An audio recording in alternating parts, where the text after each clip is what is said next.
بعد فأعوذ بالله من الشيطان الرجيم بسم الله الرحمن الرحيم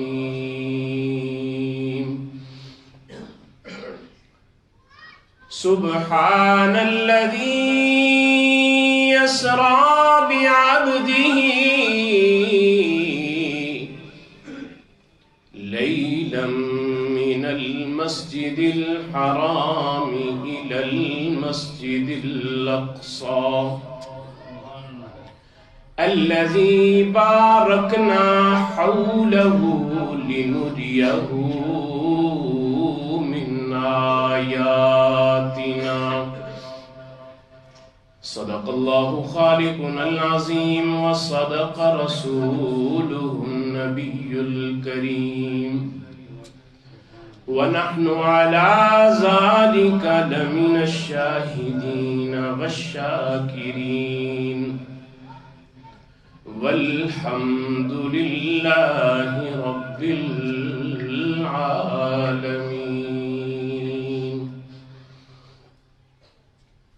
سرکار دو عالم کے دیکھو ہر سمت اشارے ہوتے ہیں. سرکار دو عالم کے دیکھو ہر سمت اشارے ہوتے ہیں. انوار کی بارش ہوتی ہے رحمت کے نظارے ہوتے ہیں. یہ کعبہ نہیں یہ طور نہیں یہ کعبہ نہیں یہ طور نہیں یہ گھر ہے رسول اکرم کا. اس خاک کے ذروں پہ صدقے مہتاب ستارے ہوتے ہیں. معراج کی شب رک جاتے ہیں جبریل امی بھی سدرا پر. معراج کی شب رک جاتے ہیں جبریل امی بھی سدرا پر. محبوب خدا کو چلمن سے قدرت کے نظارے ہوتے ہیں. کہاں بلندی طور اور کہاں تیری معراج. کہاں بلندی طور اور کہاں تیری معراج. کہیں ہوئے ہیں زمین و آسمان ہموار. حسن یوسف اور ہے حسن محمد اور ہے. حسن یوسف اور ہے حسن محمد اور ہے. طور سینہ اور ہے عرش معلا اور ہے. ارے گل کو کیا ہے مشابہت رخ لالائے رنگ سے. ارے گل کو کیا ہے مشابہت رخ لالائے رنگ سے. اس کی بہار اور ہے اس کی بہار اور ہے. سب حضرات عقیدت اور محبت کے ساتھ نماز والا درود پڑھیں. اللهم صل على محمد وعلى آل محمد كما صليت على إبراهيم وعلى آل إبراهيم إنك حميد مجيد. اللهم بارك على محمد وعلى آل محمد كما باركت على إبراهيم وعلى آل إبراهيم إنك حميد مجيد. گرامی قدر سامعین، معزز حاضرین، بزرگ و دوستو اور نوجوان ساتھیوں،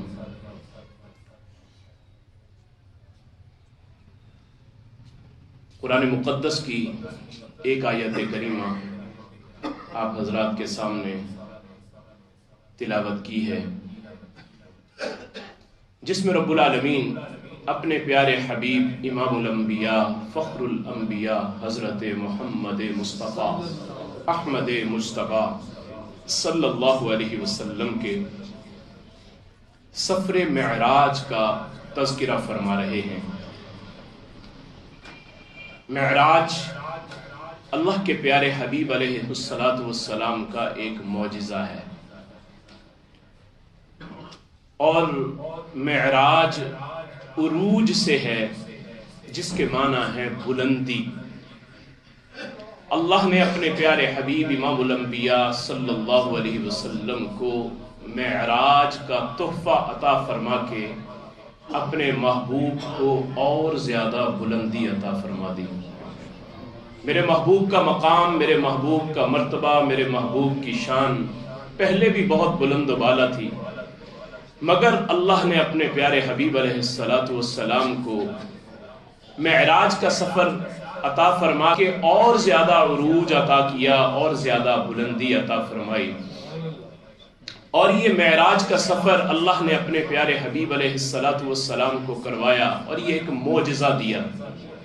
جتنے انبیاء کرام علیہم السلام دنیا میں تشریف لائے، اللہ نے سارے انبیاء کو معجزات عطا کیے، مگر ان کے معجزات اور میرے پیارے حبیب علیہ السلام کے اس معجزے کے اندر فرق ہے۔ اللہ رب العزت نے ان نبیوں کو جو معجزات دیے، ان کے معجزات ان کے لیے بطور امتحان تھے۔ آدم علیہ السلام کی طرف آپ دیکھ لیں کہ ان کو عرفات کے میدان کے اندر معراج ہوا، مگر ان کا وہ معراج بصورت امتحان تھا، انعام نہیں تھا۔ نوح علیہ السلام کو طوفان کے اندر معراج ہوا، مگر امتحان تھا۔ زکریا علیہ السلام کو آرے کے نیچے معراج ہوا، مگر امتحان تھا۔ یوسف علیہ السلام کو کنویں کے اندر معراج ہوا، مگر امتحان تھا۔ جناب ابراہیم خلیل اللہ کو آگ کی چخا کے اندر معراج ہوا، مگر امتحان تھا۔ اور حضرت ابراہیم علیہ السلام کو آگ کی چخا کے اندر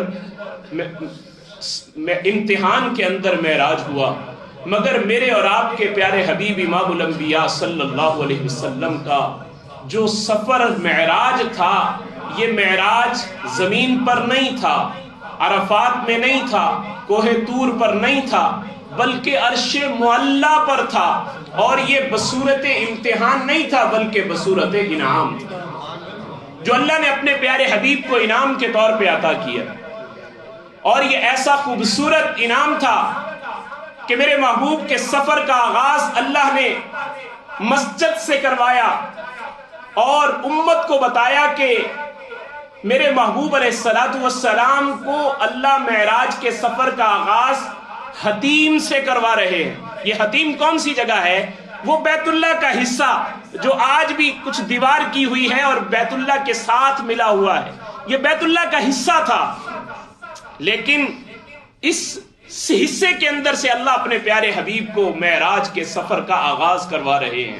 علماء نے یہاں ایک نقطہ لکھا ہے کہ اللہ نے اس حصے سے کیوں اپنے محبوب کو معراج نہیں کروایا جس پہ چھت ڈلی ہوئی تھی، جس پہ چھت ڈلی ہوئی ہے؟ فرمایا ایک تو اس کے اندر حکمت یہ تھی کہ اس حصے کے اندر ہر کوئی جا نہیں سکتا، اس حصے کی ہر کوئی زیارت نہیں کر سکتا۔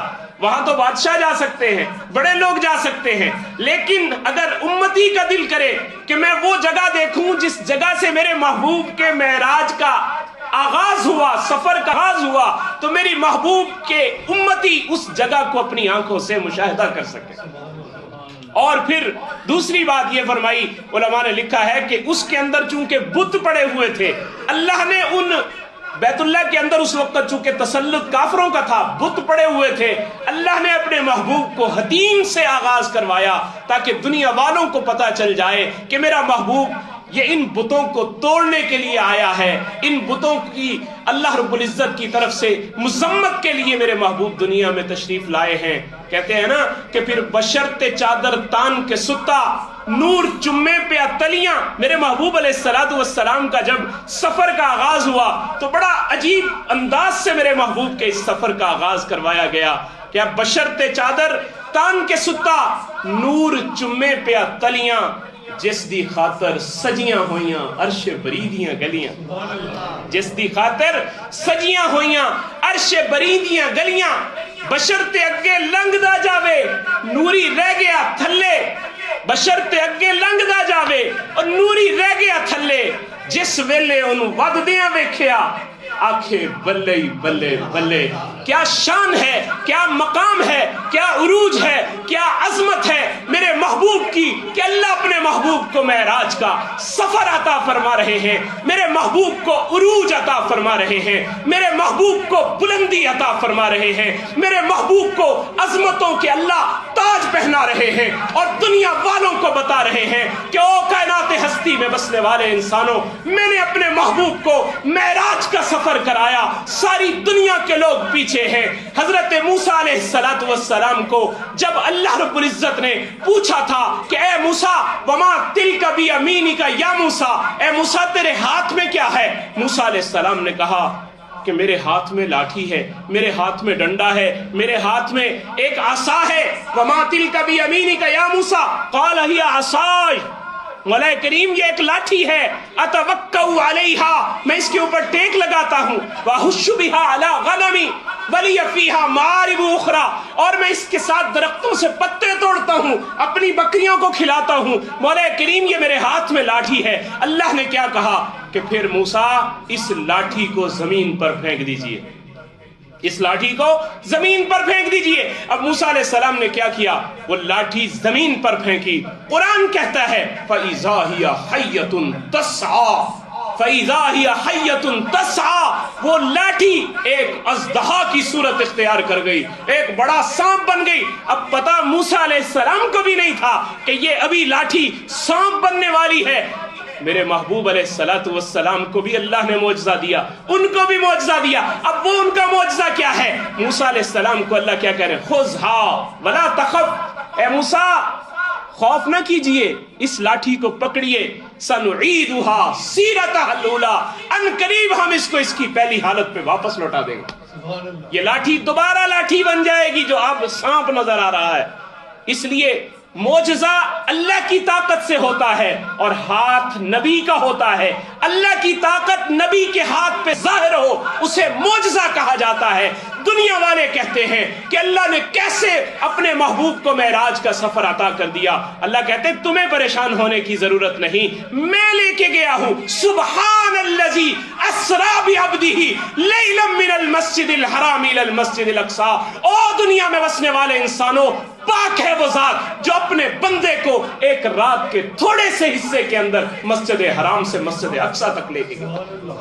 یہ اللہ کی طاقت، کسی انسان کی طاقت نہیں اس میں، کسی انسان کی طاقت نہیں اس میں، یہ اللہ کی طاقت ہے۔ اور اس اللہ کی طاقت کے ساتھ ہی میرے محبوب علیہ السلام نے یہ سفر معراج کیا تھا، اور ایسا معراج کا سفر کیا، کہتے ہیں نا سی راز معراج محبتاں دا، سی راز معراج محبتاں دا نہیں سی کسے دی سمجھ وچ آن والا، سی راز معراج محبتاں دا نہیں سی کسے دی سمجھ وچ آن والا۔ سدیا طالب تے گیا مطلوب ہوتے، سدیا طالب تے گیا مطلوب ہوتے، جبریل سی سد لے جان والا، جبریل سی سد لے جان والا۔ اور بازے آکھ دے بن دروازیاں تو کیویں پہنچیا اوتھے جان والا، اوے ابر عقل نو ایتھے دخل دخل کیے ابر عقل نو ایتھے دخل کیے اور جانے جان والا یا لے جان والا جو لے کے گیا ہے وہ جانتا ہے یا جو گیا ہے وہ جانتا ہے کہ اللہ نے اپنے محبوب کو وہ معراج کا سفر کروایا اور یہ راز جو محبتوں کا تھا اللہ نے اپنے محبوب کو دکھایا کہ میرے محبوب میں یہ آپ کے ساتھ راز و نیاز کی باتیں کرنا چاہتا ہوں, میں آپ کو اپنی قدرت کے مشاہدات کروانا چاہتا ہوں. قرآن میں اللہ نے کہا لِنُرِيَهُ مِنْ آیاتنا, میں اپنے محبوب کو دکھانا چاہتا ہوں کہ میں نے کیا کیا مشاہدات, کیا کیا دنیا کے ساتھ معاملات, کیا کیا لوگوں کے ساتھ ہونے والا ہے, میں اپنے محبوب کو دکھانا چاہتا ہوں. دنیا والے عقل کے ساتھ اپنی عقل کے اوپر سوچ رہے ہیں کہ یہ کیسے جا سکتے ہیں. اللہ کہتے ہیں تمہیں پریشان ہونے کی ضرورت نہیں, لے جانے والا اپنی طاقت کے ساتھ لے کے گیا ہے اور رات کے ایک تھوڑے سے حصے کے اندر اتنا لمبا سفر کروایا اور پوری انبیاء کی جماعت, سارے انبیاء کی جماعت میرے محبوب علیہ السلام کی منتظر کھڑی ہوئی ہے کہ کب محبوب تشریف لاتے ہیں اور ہمارا وہ میثاق جو اللہ نے ہم سے لیا تھا اس میثاق کو اللہ کب پورا کرتے ہیں. اللہ نے انبیاء کی جماعت سے ایک عہد لیا تھا, میرا محبوب تمہارے پاس آ رہا ہے. وَإِذْ أَخَذَ اللَّهُ مِيثَاقَ النَّبِيِّينَ لَمَا آتَيْتُكُم مِّن كِتَابٍ وَحِكْمَةٍ ثُمَّ جَاءَكُمْ رَسُولٌ مُصَدِّقٌ لِّمَا مَعَكُمْ لَتُؤْمِنُنَّ بِهِ وَلَتَنصُرُنَّهُ قَالَ أَقْرَرْتُمْ وَأَخَذْتُمْ عَلَىٰ ذَلِكُمْ إِصْرِي قَالُوا أَقْرَرْنَا قَالَ فَاشْهَدُوا وَأَنَا مَعَكُمْ مِنَ الشَّاهِدِينَ. اللہ نے کہا میں نے انبیاء کی روحوں سے ایک اجتماع کیا تھا, انبیاء کی روحوں سے ایک خطاب کیا تھا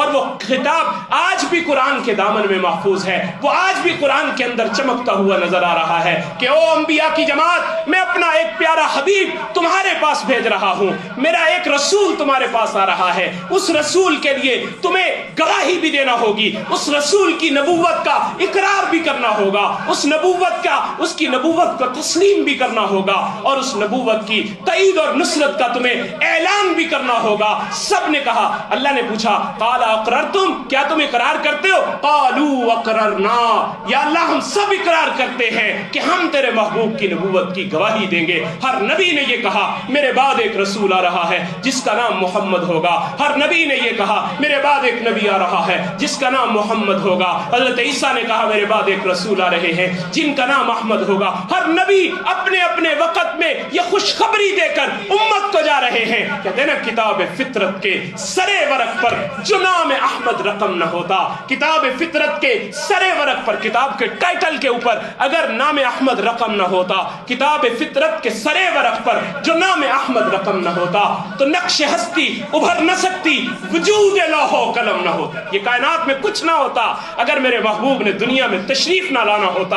اللہ نے محبوب کو وجود دینا تھا, اسی لیے کائنات ہستی کو وجود دیا, اسی لیے وزن کو آراستہ کیا, اسی لیے دنیا کو سجایا, اسی لیے کائنات کو سجایا, اسی لیے کائنات کو سنوارا. فرمایا کہ کتاب فطرت کے سرے ورق پر جو نام احمد رقم نہ ہوتا, یہ نقش ہستی ابھر نہ سکتی, وجود لوح و قلم نہ ہوتا, اور تیرے غلاموں میں بھی نمایاں جو تیرا عکس کرم نہ ہوتا, تو بارگاہ ازل سے تیرا خطاب خیر الامم نہ ہوتا, نہ روح حق سے نقاب اٹھتا, نہ ظلمتوں کا حجاب اٹھتا. فروغ بخشے نگاہ عرفاں اگر چراغ حرم نہ ہوتا, اگر چراغ حرم نہ ہوتا. اقبال سہیل ہندوستان کا ایک شاعر ہے, اس نے اپنے الفاظ میں اس کو کہا, اس نے کہا یہ پھول نہ ہوتا تو کلیوں کا تبسم بھی نہ ہوتا, یہ پھول نہ ہوتا تو کلیوں کا تبسم بھی نہ ہوتا, اور یہ گل نہ ہوتا تو بلبل کا ترنم بھی نہ ہوتا. اگر میرے محبوب نے نہ آنا ہوتا کچھ بھی نہ ہوتا, یہ پھول نہ ہوتا تو کلیوں کا تبسم بھی نہ ہوتا, اور یہ گل نہ ہوتا بلبل کا ترنم بھی نہ ہوتا. ارے نقش ہستی پہ یہ غنچے بھی پریشان ہوتے, اور رخت بردوش میں سب دست و گریباں ہوتے, اور خیمہ افلاک میں پھر سے تشدد ہوتا, اور بزم توحید کے نعروں میں تردد ہوتا, اور نہ دست جبل توحید کے ہدی خواں ہوتے, نہ مزین تیرے ذکر سے بیاباں ہوتے, نہ مزین تیرے ذکر سے بیاباں ہوتے. حصول وحی میں موسیٰ طور پہ پہنچے, پر کیا عجب جو وحی تیرے حضور پہ پہنچے. اللہ سے دعا ہے اللہ مجھے اور آپ کو اس محبوب کے نقش قدم پہ چلنے کی توفیق نصیب فرمائے. باقی دعوانا الحمدللہ رب العالمین.